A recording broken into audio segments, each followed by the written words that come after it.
بسم الله الرحمن الرحيم.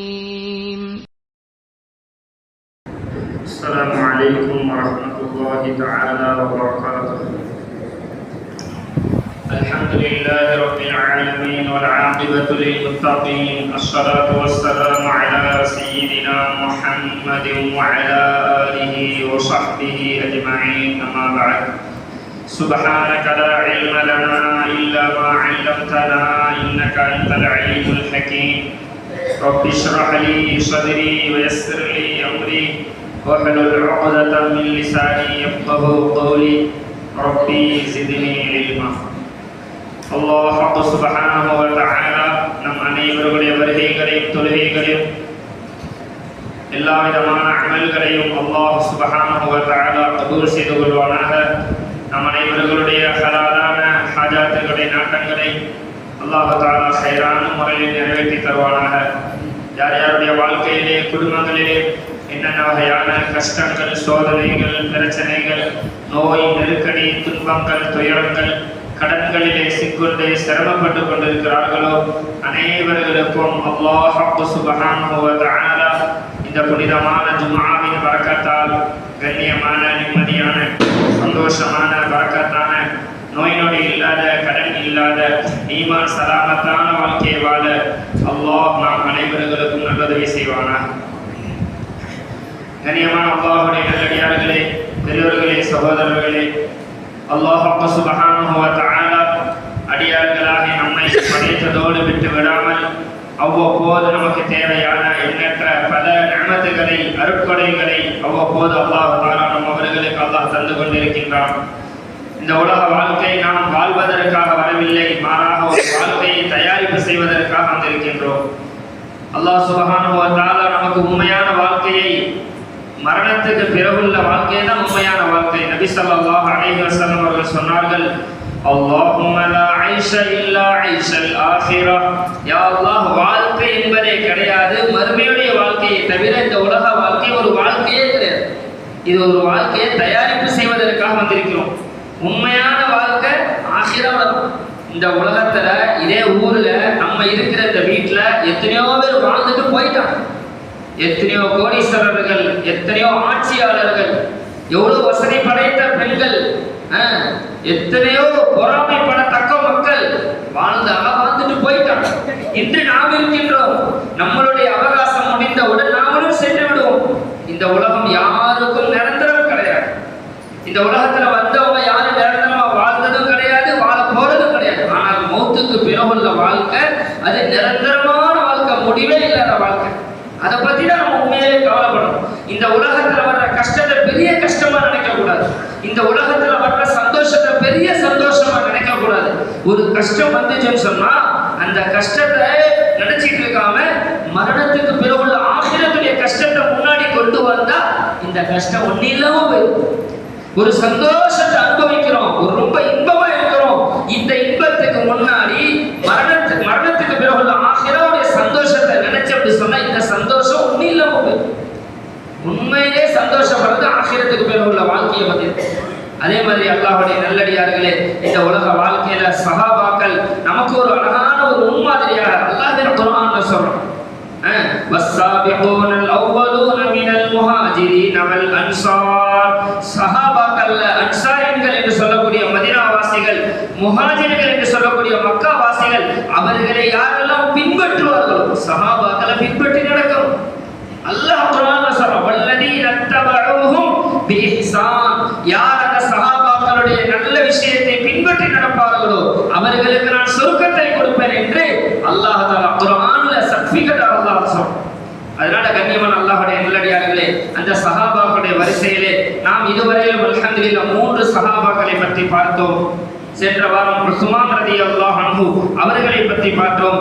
இந்த வாரம் கலிஃபா, 4வது கலிஃபாவாகிய ஹஜ்ரத் அலி ரலியல்லாஹு அன்ஹு அவர்கள் என்னென்ன தியாகங்கள் செய்திருக்கிறார்கள், அவர்கள் யார், அவர்கள் எப்படி இஸ்லாத்தில் வந்தார்கள், அவர்களை கொண்டு அல்லாஹ் என்னென்ன வேலைகளை வாங்கினான் என்ற சில நமக்கு தெரிந்த சில விஷயங்களை நாம் பார்ப்போம்.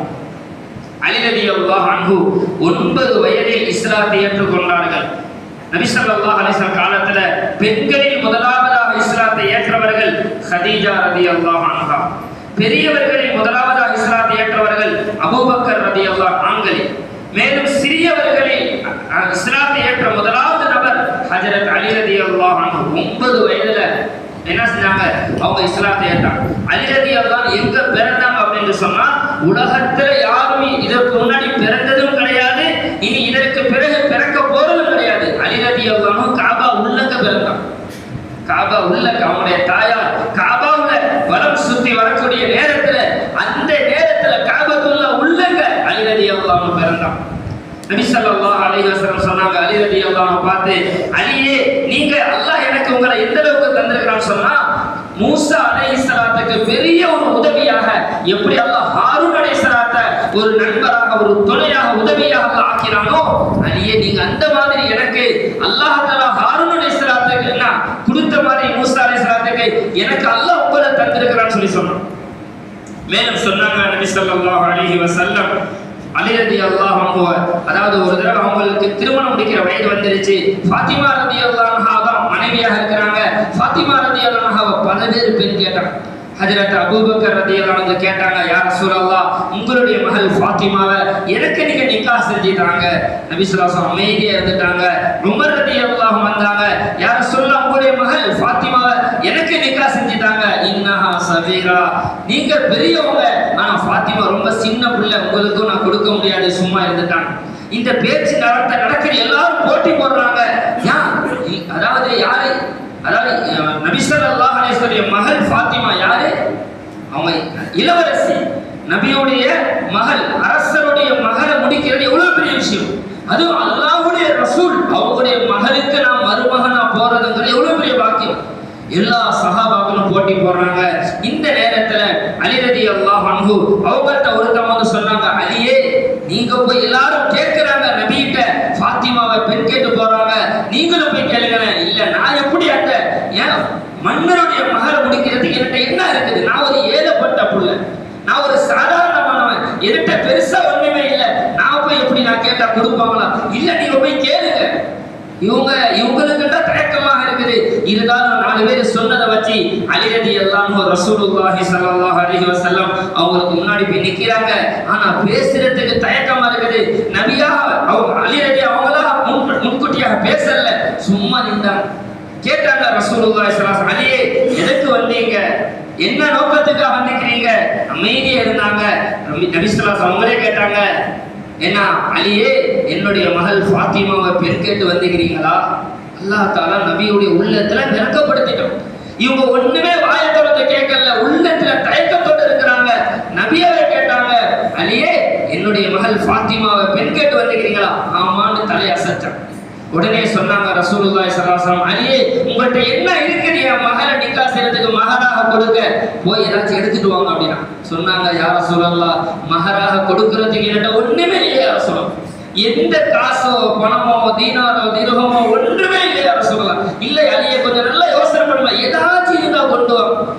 யா ரசூலல்லாஹ் என்கிட்ட ஒண்ணுமே இல்லை யா ரசூலல்லாஹ் தர்றதுக்கு மகராக கொடுக்க. அப்புறம் பாருங்க நபி ஸல்லல்லாஹு அலைஹி வஸல்லம் கொஞ்சம் ஞாபகப்படுத்துறாங்க, அலி ஒரு யுத்தத்துக்கு நீங்க வரப்போகும்போது ஒரு இரும்பு கவசம் ஒண்ணு கிடைச்சிச்சு, அதை எடுத்துட்டு வாங்க. இருக்கிறன்னு கேட்டாங்க. ஆமா யா ரசூலல்லாஹ் ஒரு இரும்பு கவசம் இருக்கு, அதை எடுத்துக்கிட்டு வாங்க. அதை எடுத்துட்டு வந்தாங்க. பார்த்தா அந்த நேரத்துல 4 திர்ஹத்துக்கு அந்த இரும்பு கவசம் போனுச்சு. அந்த 4 திர்ஹத்தை அந்த இரும்பை வித்துட்டு கவசத்தை வித்துட்டு 4 திர்ஹத்தை என்ன செஞ்சாங்க? மன்னருடைய மகளை நிக்காஹ் செய்யறதுக்கு அதை தான் மகராக கொடுத்தோம். இதுல யோசனை பண்ணி பாருங்க, எப்படியாப்பட்ட அபூபக்கர் பெரிய கோடீஸ்வரர், உமர் ரலியல்லாஹு அன்ஹு பெரிய வீரமானவர், அலி ரலியல்லாஹு அன்ஹு தந்தை இல்லாதவர், அபூ தாலிப் ஜாஃபர் இப்னு அபி ஜாஃபர் அவங்க கூட பிறந்த சகோதரர் அலி ரலியல்லாஹு அன்ஹு. அபூ தாலிப் யாரு? நபி ஸல்லல்லாஹு அலைஹி வஸல்லம் ரொம்ப ஹெல்ப்பா இருந்தாங்க நபியுடைய ஈமான பாதுகாக்கிறதுக்கு. அவருடைய மகன் தந்தை இல்லாதவர், ஒரு அனாதை பிள்ளை. இவருக்கு வந்து என்ன செய்யற நபி ஸல்லல்லாஹு அலைஹி வஸல்லம் என்ன இருக்குமோ கொண்டு வா. எத்தனை பேர் போட்டி போடுறாங்க, கொடுக்கற. ஒண்ணுமே இல்லாதவரை தேர்ந்தெடுக்கிறான். இதுதான் நமக்கு வழிகாட்டி. எதுவுமே இல்லை, ஆனா உங்கள்ட்ட நல்ல ஒரு குணம் இருக்குது, நல்ல பண்பு இருக்குதா, அதை வச்சு நபி ஸல்லல்லாஹு அலைஹி வஸல்லம் முடிச்சாங்க. இறுதியாக நிக்காஹ் முடிஞ்சிருச்சு. இரவு தங்குறாங்க கணவன் மனைவி 2 பேரும். ஆனா பார்த்தா சுபஹானல்லாஹ் இரவு சரியான குளிர் நேரம், மழை பெய்யுது. அவங்களுக்கு வீட்டுக்குள்ள தண்ணி சாரல் அடிக்குது, சரியான குளிர் வருது. போத்துறதுக்கு ஒரு போர்வையை தர்றாங்க. ஃபாத்திமா ரலியல்லாஹு அன்ஹா வீடு முழுக்க சுத்தி பார்த்தா ஒரே ஒரு போர்வை கூட இல்லை. தங்களை குளிர்ல இருந்து காப்பாத்தி கொள்றது. எப்போ? திருமணம் முடிஞ்ச முதலாவது நாள். அன்றைய நிலைமை இவர் கணவருக்கும் ஒன்றுமே இல்லை. மனைவி மன்னருடைய மகள் ரசூலுல்லாஹி ஸல்லல்லாஹு அலைஹி மகள் ஃபாத்திமா ரலியல்லாஹு அன்ஹா அவங்களுக்கும் எந்த விதமான ஒரு போர்வை, தன்னுடைய குளிர்ல இருந்து காத்துக் கொள்வதற்கு ஒரு போர்வை இல்லை. கடைசியா பார்த்தா வீட்டு வாசல்ல அந்த ஒட்டகத்துக்கு தீனி போடுற ஒரு சாக்கு துணி இருந்துச்சு. அதை எடுத்துட்டு வந்து, அதுவும் மலையில நுழைஞ்சு இருந்துச்சு. அதை சரியான முறையில பேருங்கன்னா அதை காய வச்சு அந்த சாக்கு துணியை தான் முதல் நாள் தங்களுடைய கணவன் மனைவி போர்வையாக போத்தி கொண்டோம். அவ்வளோ எளிமை. 2 பேரும் திருமணம் முடிந்ததற்கு பிறகு ஒரு மசூரா செஞ்சாங்க. அலி ரலியல்லாஹு சொன்னாங்க, என்னுடைய மனைவி ஃபாத்திமாவே, இதற்கு பிறகு நம்ம 2 பேரும் நல்ல ஒரு வாழ்க்கையை வாழுவோம். வீட்டுக்கு வெளியில என்ன தேவைகள் இருக்குதோ அத்தனை உனக்கு நான் பூர்த்தி செய்றேன். வீட்டு உள்ள என்னென்ன தேவைகள் இருக்குதோ நீ வீட்டிலே இருந்து என்னுடைய தேவைகளை நீ பூர்த்தி செய். நீ வெளியில போக வேண்டிய அவசியம் நீ உனக்கு தேவையில்லை. நீ அதிகமா வெளியில போக வேண்டிய தேவை அவசியத்தை நீ வச்சுக்கொள்ளாத. உன்னுடைய அனைத்து தேவைகளை நானே நிறைவேற்றினேன். இதுதான் இஸ்லாம் நமக்கு வழிகாட்டின முறை. ஆனா இன்னைக்கு அல்லாஹ் மன்னிக்கணும், அல்லாஹ் பாதுகாக்கணும். இன்னைக்கு பெண்களுடைய நிலைமை, இந்த செக்ஷன்ல பெண்கள் போகாத இடம்னு சொல்லவே முடியாது. எல்லா இடத்துக்கும் போயிட்டாங்க. பைக் வந்துருச்சு, ஏடிஎம் வந்துருச்சு, என்னென்னவோ வந்துருச்சு. நான் சொல்றது நான் மிகைப்படுத்தி சொல்ற மாதிரி பேச தெரியல உங்களுக்கு. ஆனா யோசனை பண்ணி பாருங்க. அல்லாஹ் தஆலா பெண்களை கண்ணியமா வச்சு பார்க்க அல்லாஹ் ஆசைப்படுறான். பெண்கள் அல்லாஹ் கண்ணியமா, மானமாக, மரியாதையாக அல்லாஹ் மன்னிக்கணும். எந்த விதமான பாகுபாடும் இல்லை. இங்க ஆண்கள் மட்டும்தான் போவாங்க, இங்க பெண்கள் போக மாட்டாங்க அப்படின்ட்டு எதுவுமே இல்லை. அதனால இன்னைக்கு நம்முடைய பெண்கள்கிட்ட என்ன ஆயிடுச்சு? கண்ணியங்கள் குறைஞ்சு போச்சு. எனவே கண்ணியமான அல்லாஹ்வுடைய நல்லடியார்களே, ஃபாத்திமா ரலியல்லாஹு அன்ஹா எப்படி வாழ்ந்தாங்கன்னு சொன்னா, சுப்ஹானல்லாஹ், தன்னுடைய கணவர் அவ்வளவு சந்தோஷமா நடந்து கொண்டாங்க. மேலும் சொல்றாங்க, அலி ரலியல்லாஹு அன்ஹு பத்தி நபி ஸல்லல்லாஹு அலைஹி வஸல்லம் சொன்னாங்க, அன தாருல் ஹிக்மா வ அலியுன் பாபுஹா. அலியே, நான் ஹிக்மத்தின் கோட்டையாக, கல்வியின் கோட்டையாக நான் இருக்கிறேன். ஆனால் அதனுடைய பாபு, அதனுடைய கதவாக அலியே நீங்க இருக்கிறீங்க அப்படின்னு சொன்னாங்க. ஒரு தடவை ஹைபருடைய யுத்தம் நடந்து கொண்டிருக்கிறது. கோட்டை உள்ளக்க எதிரிகள் இருக்கிறாங்க. அது உள்ளக்க போனாதான் வெற்றி கொள்ள முடியும். உள்ள போகாதவரை வெற்றி கொள்ள முடியாது. உள்ளக்க எல்லா எதிரிகளும் இருக்கிறாங்க. எத்தனையோ சஹாபாக்கள் கதவை திறக்க பார்க்கறாங்க. கதவை திறக்க முடியல. ஒரு 40 பேர் சேர்ந்து முயற்சி செய்யறாங்க. அந்த கதவை சேர்ந்து கொஞ்சம் கூட அசைக்கவே முடியாது. அந்த நேரத்தில் அலி ரலியல்லாஹு வந்தாங்க. 40 பேரை நவந்து விட்டு 40 பேரை ஒதுக்கி விட்டுட்டு அலி ரலியல்லாஹு போனாங்க. ஒரு மனிதர் தனியாக அந்த கதவை குலுக்கி தனியாக எடுத்துட்டான். அல்லாஹ் தஆலா அந்த அளவுக்கு வீரத்தை கொடுத்தான். ஒவ்வொரு சஹாபிக்கும் ஒரு தெளிவு அல்லாஹ் கொடுத்திருப்பான். அதுல அலி ரலியல்லாஹு அல்லாஹ் சரியான வீரத்தை அல்லாஹ் கொடுத்திருந்தான். சரியான அறிவு அல்லாஹ் கொடுத்திருந்தான். அல்லாஹ் தஆலா அப்படிப்பட்ட ஒரு ஹிக்மத் அல்லாஹ் கொடுத்திருந்தான். ஒரு தடவை அலி ரலியல்லாஹு அன்ஹு கலீஃபாவாக அமீருல் முஃமினாக இருக்கிறாங்க. ஒரு மனிதர் வந்தார். ஹயாத்து ஸஹாபா என்ற சம்பவம் பதிவு செய்யப்பட்டது. ஒரு மனிதர் வந்தாரு, அமீருல் முஃமினீன் கலீஃபாவே, நான் திருடிட்டேன், என் கையை வெட்டுங்க. நான் திருடிட்டேன், என்னுடைய கையை வெட்டிடுங்க அப்படின்னு வந்தார்.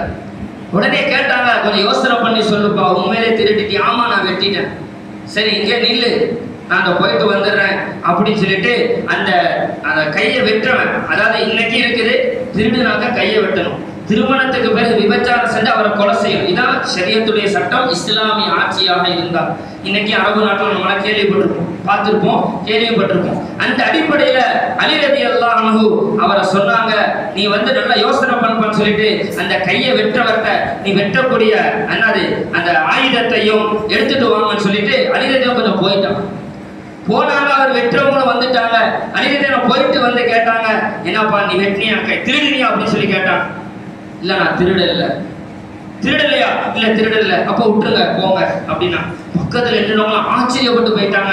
என்ன அமீருல் முஃமினீன் கலீஃபாவே, அவர் திருடனன்னு சொன்னாரு, கையை வெட்டுனன்னு சொன்னீங்க, இப்ப என்ன அவர் கத்தியை கொண்டு வந்தோனே, ஆயுதத்தை கொண்டு வந்தோனே அவர் திருடனன்னு சொல்ற, அவரை விட்டுட்டீங்களா? என்னது சொன்னாங்க? நான் ஒரு மனிதனுடைய வெளிரங்கத்தை தான் நான் பார்க்க முடியும், ஒரு மனிதனுடைய அந்தரங்கத்தை நான் பார்க்க முடியாது. அப்படியே நீங்க விட்டுறீங்க, ஏன் அவரை விடுறீங்க அப்படின்னு சொல்லி கேட்டாங்க. அவர் நான் திருடனன்னு சொன்னாரு, அதை வச்சு நான் வெற்றிங்கன்னு உத்தரவு போட்டேன். அவர் நான் திருடனன்னு சொல்லிட்டாரு, அதை வச்சு நான் விட்டுட்டேன். நான் அப்படிதான் நான் முடிவு கொடுக்க முடியும். ஒரு மனிதனுடைய அந்தரங்கம் நமக்கு தெரியாது. நஹனு நஹகுமு பில் லவாஹிர் அல்லாஹு யதவல்ல ஸராயிர். சொன்னாங்க, ஒரு மனிதன் இருக்கிறானே, மனிதனுடைய முடிவு வெளிரங்கத்துல நம்ம என்ன பார்க்கிறோமோ அதை தான் நம்ம முடிவு செய்ய முடியும். அந்தரங்கத்தில் நீ பண்ணிருப்பா, நீ அப்படிப்பட்டவன் தான், நீ இப்படி எது நம்ம பார்க்கவே இல்லை, நமக்கு தெரியவே தெரியாது. ஆனா நம்மளா ஒரு யூகத்தை வச்சு நீ அப்படிப்பட்டவன் நான் சொல்றதுக்கு அல்லாஹ் நமக்கு அந்த ரைட்ஸை கொடுக்கல. அதுதான் சொன்னாங்க அலி ரலியல்லாஹு அன்ஹு, அவர் திருடனன்னு சொன்னதை வச்சு நான் கையை வெட்ட சொன்னேன், அவர் திருடனன்னு சொல்லிட்டாரு நான் விட்டுட்டேன். அவர் திருடனன்னு சொல்லியும் நான் வெட்டுனேன்னு சொன்னா நாளைக்கு மறுமையில் அல்லாஹ்ட்ட நான் பிடிபடுவேன், நான் அல்லாஹ்ட்ட மாட்டிக்கொள்வேன். அவர் இல்லைன்னு சொல்லி நீ எப்படி வெட்டுவான்? அதனால அவர் விட்டுட்டான். அதனாலதான் நாம யார் தீர்ப்பு கொடுக்கக்கூடிய ஸ்தானத்தில் இருக்கிறாங்களோ, ஒரு என்னது கணவன் மனைவி பிரச்சனையாக இருக்கட்டும், அல்லது எந்த ஒரு தலைவராக இருக்கட்டும், எந்த ஒரு தொகுதியில எந்த ஒரு பொறுப்பாளியாக இருக்கட்டும், நியாயமான முறையில நடந்தாதான் நம்ம நாளை மறுமையில தப்பிக்க முடியும். நம்ம குடும்பத்தில் உள்ளவரே, நமக்கு நெருக்கமானவரே, நமக்கு வேண்டப்பட்டவரே, அதை வச்சு நம்ம தீர்ப்பு கொடுத்தோம்னு சொன்னா இந்த உலகத்துல தப்பிச்சிடலாம், இந்த உலகத்துல நம்ம ஏமாத்திடலாம். ஆனா அல்லாஹ்ட்ட நம்ம தப்பிக்க முடியாது. அதே மாதிரி அலி ரலியல்லாஹு அன்ஹு அவங்களுடைய ஒரு பொன்மொழி இருக்கின்றது, உந்துர் மா கால் வலா தந்துர். அதாவது சொன்னாங்க, ஒரு மனிதன் ஒரு விஷயத்தை யாரு சொல்றாங்களோ, யாரு சொல்றாங்கன்னு பார்க்காதீங்க, என்ன சொல்றாங்கன்னு பாருங்க. உந்துர் மா கால், ஒரு மனிதர் என்ன சொல்றாருன்னு பாருங்க, நபரை வச்சு முடிவு பண்ண. இவன் சொல்றதை நம்ம ஏத்துக்க முடியாது, சொல்றது நல்லா தெரியும் இது சத்தியமான விஷயம், இவர் சொல்றது நியாயமான விஷயம் நல்லா தெரியும், இருந்தாலும் இவர் சொல்றாருங்கிறதுக்காக அந்த கருத்தை தட்டி கழிக்காதீங்க. யாரு சொல்றாங்கன்னு பார்க்காதீங்க, என்ன சொல்றாங்கன்னு பாருங்க. மேலும் சொன்னாங்க, அலி ரலியல்லாஹு அன்ஹுடைய வாழ்க்கை சாதாரணமான வாழ்க்கை, தன்னை எளிமையாக ஆக்கி கொண்டாங்க. ஒரு தடவை அலி ரலியல்லாஹு அன்ஹு என்ன செய்றாங்க, தன்னுடைய வாளை எடுத்துக்கொண்டு கடை வீதிக்கு போறாங்க. போய் சொல்றாங்க, மை யஸ்தரி மின்னி ஷைஃபி ஹாதா, என்னுடைய இந்த வாளை வாங்குறதுக்கு யாராச்சும் தயாரா இருக்கிறீங்களா? ஏன்னு சொன்னா, என்னட்ட ஒரு வேட்டி வாங்குறதுக்கு கூட, தன்னுடைய ஆடை அவசியமான தேவையான ஒரு ஆடையை உடுத்துறதுக்கு கூட என்கிட்ட காசு இல்ல, என்கிட்ட இந்த கவசம் இருக்குது, இந்த வாள் இருக்குது, இதை யாராச்சும் ஒரு 4 திரகத்துக்கு வாங்குவாங்களா சொல்லி அந்த வாளை வித்துட்டு அந்த 4 திரகத்துக்கு தங்களுடைய ஆடையை வாங்கி கொண்டான். அவ்வளோ எளிமை, சாதாரணமான முறையில் வாழ்ந்தான். ரொம்ப ஆடம்பரமான ஹலீஃபாவாக இருந்தாங்க, ஆனா தங்களுடைய மன்னராக இருந்தும் கூட ஒரு வேட்டி உடுத்துறதுக்கு கூட காசு இல்லாம. இன்னைக்கு நம்மளால அந்த மாதிரி கஷ்டங்கள் யாருக்கும், எவ்வளவு பரம ஏழையாக இருக்கட்டும், அல்லாஹ் யாரை அந்த நிலைமையில நம்மளை தள்ளல. அல்லாஹ் தஆலா தந்திருக்கிறத பொருந்திக்கணும். எது இருக்குதோ அல்ஹம்துலில்லாஹ் பொருந்தி வரணும். ஆனா நம்முடைய மனோநிலை எப்படி இருக்குதுன்னு சொன்னா, எது இருக்குதோ அதை பார்க்கறது இல்லை, என்ன கிடைக்கல என்ன நடக்க மாட்டோம் அதே நினைச்சிட்டு. அவரெல்லாம் இப்படி கட்டிட்டாரு, அவரெல்லாம் இவ்வளவு வாங்கிட்டாரு, அவரெல்லாம் இவ்வளவு சம்பாதிச்சுட்டாரு, நம்ம இப்படி பார்த்தா என்னைக்குமே நிம்மதியா வாழவே முடியாது. அல்லாஹ் யாருக்கு எதை எங்க எவ்வளவு எப்ப கொடுத்துருக்கிறோம் அதை பொருந்திக்கிட்டா நிம்மதி. எத்தனையோ பேருக்கு அல்லாஹ் சில நேமத்தை கொடுத்துருக்கிறான், அதை நினைக்காம இல்லாததை பத்தியே அவர் ஃபீல் பண்றதுனால, நினைக்கிறதுனால இருக்கிற சந்தோஷம் இல்லாம, அவருக்கிட்ட சில சந்தோஷத்தை அல்லாஹ் கொடுத்துருக்கிறான், அவர் அதை நினைக்காம எது நடக்க மாட்டாங்கதோ, எது எதிர்பார்த்து கிடைக்கலையோ அதை நினைக்கிறனால இருக்கிற சந்தோஷம் இல்லாம போயிடும். அதனால அல்லாஹ்வுடைய நல்லடியார்களே, அல்லாஹ் யாருக்கு எதை கொடுத்திருக்கிறானோ அதை பொருந்திக்கிறோம். ஒரு தடவை அலி ரலியல்லாஹு அன்ஹு தன்னுடைய நண்பர் குமை அப்படின்னு சொல்லக்கூடிய ஒரு நண்பரோட கபிரிஸ்தானுக்கு போனான். ஹயாத்து சஹாபால அந்த சம்பவம் பதிவு செய்யப்பட்டிருக்குது. அவங்க தன்னுடைய நண்பரோட கபிரிஸ்தானுக்கு போனான். கபிரிஸ்தானுக்கு நம்ம அடிக்கடி போகணும், கூட்டத்தோட மையத்தை அடக்க போகும்போது போறது அது வேற, அது தனியா போய் நிக்கணும். தனியா போய் நின்று இங்க உள்ளவங்களுக்கு என்ன நடக்குது, நானும் ஒரு நாளைக்கு இப்படிதானே கேட்பார்ட்டு கடக்க போறேன், ஒரு நாளைக்கு எந்திரிச்சு முடியாத முடியுமா? மண்ணுக்குள்ள நானும் எவ்வளவு நாளைக்கு நான் படுத்து கிடப்பேன், பயமா இருக்குத, துணைக்கு ஆள் இல்லையே, நான் ஒரே ஒரு நாள் இந்த மண்ணுக்கு மேல பூமிக்கு மேல வாழ்ந்த இடத்தை போய் பார்த்துக்கிட்டு வர முடியுமா? கற்பனை நடக்க முடியுமா? அல்லாஹ் அக்பர். அலி ரலியல்லாஹு அன்ஹு கபிரிஸ்தானுக்கு போனாங்க. போயிட்டு அந்த தன்னுடைய நண்பரை கூட்டிட்டு போனாங்க. யா அஹ்லல் குபூர், யா அஹ்லல் பிலா, யா அஹ்லல் வஹ்ஷி, கபர்வாசிகளே, தனிமையில் இருப்பவர்களே, வெறிச்சியில் வாழ்பவர்களே, உங்களுக்கு என்ன நடந்து கொண்டிருக்குது, ஏதாச்சும் கொஞ்சம் சொல்லுங்க, என்ன நடக்குது கபர்ல கொஞ்சம் பேசுங்களேன் அப்படின்னு கேட்டான். பதில் எதுவும் வருமா? பதில் எதுவும் வராது. தன்னுடைய கூட்டிட்டு போன நண்பரை பார்த்து சொன்னாங்க, என்னுடைய நண்பரே குமையிலே, இவங்களுக்கு மட்டும் பேசக்கூடிய ஒரு வாக்கியத்தை, ஒரு வாய்ப்பு அல்லாஹ் கொடுத்தா அவங்க என்ன சொல்லுவாங்க அப்படின்டா, எங்களுக்கு இந்த நேரத்தில் அதிகமாக பயப்படக்கூடியது நாங்க அல்லாஹ்வை அஞ்சி நடந்தது, நாங்க அல்லாஹ்வுக்கு ரொம்ப பயந்து நடந்த அந்த இறை அச்சம் தான் எங்களுக்கு இங்க ரொம்ப பிரயோஜனமாக இருக்குது அப்படின்னு சொல்லுவாங்க. சொல்லிட்டு சொன்னாங்க, கபர்வாசிகளே உங்களுக்கு என்ன நடக்குதுன்னு கொஞ்சம் சொல்லுங்களே. சொல்ல ஒன்றும் கிடைக்கல. அப்புறம் அலிரதி அவங்களே சொன்னாங்க, நீங்க மரணித்ததற்கு பிறகு உங்கள் விஷயமாக நாங்க சொல்றோம், கொஞ்சம் கேளுங்கன்னு சொல்லிட்டு உங்களுடைய பிள்ளைங்க அனாதையாயிட்டாங்க, உங்களுடைய சொத்து செல்வங்களை எல்லாம் பங்கு வச்சிட்டாங்க, உங்களுடைய மனைவிமார்கள் வேறொரு திருமணம் முடிச்சு அவங்க சந்தோஷமா வாழ்ந்து கொண்டிருக்கிறாங்க, இதுதான் உங்களுடைய வாழ்க்கை. மேலும் சொன்னாங்க அலிரதி அல்லாஹு, யா குமைல், என்னுடைய நண்பரே குமைலே, அல் கபரு சுந்தூகுல் அமல். கபருன்னு சொன்னா என்ன தெரியுமா? கொஞ்சம் கவனமா கேளுங்க. கபருன்னா என்ன தெரியுமா சொல்லிட்டு சொன்னாங்க, அதுதான் முஃமின்களின் அமல்களின் பெட்டகம், அமல்களுடைய பெட்டகம், அமல்களுடைய பெட்டி. இங்க நம்ம எல்லாம் தொழுகிறோம், எல்லாரும் ஒரு சுப்ஹானல்லாஹ் சொல்லுங்க. இந்த சுப்ஹானல்லாஹ்வுடைய நன்மை நம்ம எந்த கபர்ல போய் அடக்கப்படுவோமோ அந்த கபர்ல நமக்குன்னு சொல்லி ஒரு பெட்டி இருக்கும். அந்த பெட்டிக்கு இப்ப சொன்ன சுப்ஹானல்லாஹ் நன்மை போயிடுச்சு. நான் தான் நினைக்கிறேன், இங்க இருக்கிற அத்தனை பேரும் இன்னைக்கு ஃபஜ்ர் தொழுகை இமாம் ஜமாத்தோட தொழுதவங்களா இருப்பான். அல்லாஹ் அப்படியே ஆக்கி வைப்பானா? இதுல அத்தனை பேரும் ஜமாத்தோட தொழுதுருப்பான். பள்ளிவாசல்ல வந்து இமாம் ஜமாத்தோட தொழுதுருப்பாங்கன்னு அல்லாஹ் ஆதரவு வைக்கிறேன். அல்லாஹ் அப்படியே ஆக்கி வைப்பான். இந்த நன்மை ஃபஜ்ர் தொழுதவங்கள காலையில, இந்த நன்மை எந்த கபர்ல நம்ம அடக்கப்படுவோமோ அந்த கபருக்கு நன்மை போயிடுச்சு. இந்த மாதிரி எத்தனை நல்ல காரியம் செய்யறோம், எவ்வளவு நற்காரியங்கள் செய்யறோம், அத்தனை நன்மைகளும் நம்ம போய் அடக்கப்படக்கூடிய கபருக்கு போய்கிட்டே. இப்ப நம்ம வாழ்ந்து இறுதி கட்டத்தை வந்து மரணித்ததற்கு பிறகு நம்மளை கொண்டு போய் கபர்ல வச்சிட்டா, நம்மளை கபர்ல வச்ச உடனே நமக்குள்ள உள்ள அந்த பெட்டகம், அந்த பெட்டியை திறந்து காட்டப்படுமா, இந்தோ பார், இதுதான் நீ வாழ்நாளில் செஞ்ச செயல்கள். அது நல்ல காரியம் இருந்தால் அந்த நன்மையான காரியத்தை பார்த்துக் கொள்வோம். அல்லாஹ் பாதுகாப்பான பாவமான செயலை செய்திருந்தால் அந்த பாவத்தின் விளைவையும் அந்த கபரில் நாம் கண்டுகொள்வோம். எனவே கண்ணியமான அல்லாஹ்வுடைய நல்லடியார்களே, சும்மா ஏதோ வந்தோம் ஏனாதானு வாழ்ந்துட்டு போயிடக்கூடாது. மரணத்துக்கு பிறகு ஒரு வாழ்க்கை இருக்குங்கிறத நம்பி நபி ஸல்லல்லாஹு அலைஹி வஸல்லம் சொன்னாங்க, அல் கையிசு மன் தான நஃப்ஸஹு வ அமில லிமா பஅதல் மௌத். உண்மையான அறிவாளி, உண்மையான புத்திசாலி யார் என்று சொன்னால், மரணத்துக்கு பிறகு ஒரு வாழ்க்கை இருக்கிறதை நம்பி அந்த மரணத்துக்கு பிறகு உள்ள வாழ்க்கைக்காக யார் தயாரிப்பு செய்து கொள்கிறாரோ, கட்டுச்சாதங்களை கட்டிக் கொள்கிறாரோ, அவர்தான் சிறந்த அறிவாளி, சிறந்த ஒரு புத்திசாலி. சொல்லிட்டு சொன்னாங்க, வல் ஆஜிஸு மன் அத்பஅ நஃப்ஸஹு ஹவாஹா வ தமன்னா அலல்லாஹ். முட்டாள் யார் என்று சொன்னான், அறிவு கெட்டவன் யார் என்று சொன்னான், நபி ஸல்லல்லாஹு அலைஹி வஸல்லம் சொன்னாங்க, தான் செய்யற செயலையெல்லாம் செஞ்சுக்கிட்டு அல்லாஹ் மன்னிச்சிருவான், அல்லாஹ் இறக்கமுள்ளவன் தானே. ஏன்னா செஞ்சா என்ன மன்னிப்பு கேட்டுக்கிறோம், பாவ மன்னிப்பு தேடிக்கிறோம், இஸ்திக்பார் செஞ்சுக்கிறோம். நான் மட்டுமா தப்பு செய்யறேன், எல்லாரும் தானே செய்யறாங்க. நான் மட்டுமா என்ன தவறு செய்யறேன், எல்லாரும் தானே செய்யறாங்க. எப்போதுமா செய்யறேன், எப்பயாச்சும் தானே செய்யறேன். அல்லாஹ் இறக்கமுள்ள, அல்லாஹ் மன்னிச்சிருவாங்க. இப்படி செஞ்சு இந்த எண்ணத்தோட பாவம் செய்யறான்ல, இவன் தான் மிகப்பெரிய முட்டாள்ன்றாங்க நபி ஸல்லல்லாஹு அலைஹி வஸல்லம். அல்லாஹ் பாதுகாப்பான. நம்ம முதல் ஹதீஸுக்கு சொந்தக்காரர்களாக ஆயிரும். என்ன ஹதீஸ்? உண்மையான அறிவாளி மௌத்துக்கு பிறகு உள்ள வாழ்க்கையை நம்பி, மௌத்துக்கு முன்னாடி பல பிரச்சனை இருக்கும், பல சோதனைகள், பல கஷ்டங்கள், பல நிலைமைகள் இருக்கும். இதுக்கு மத்தியில தான் தயாரிப்பு.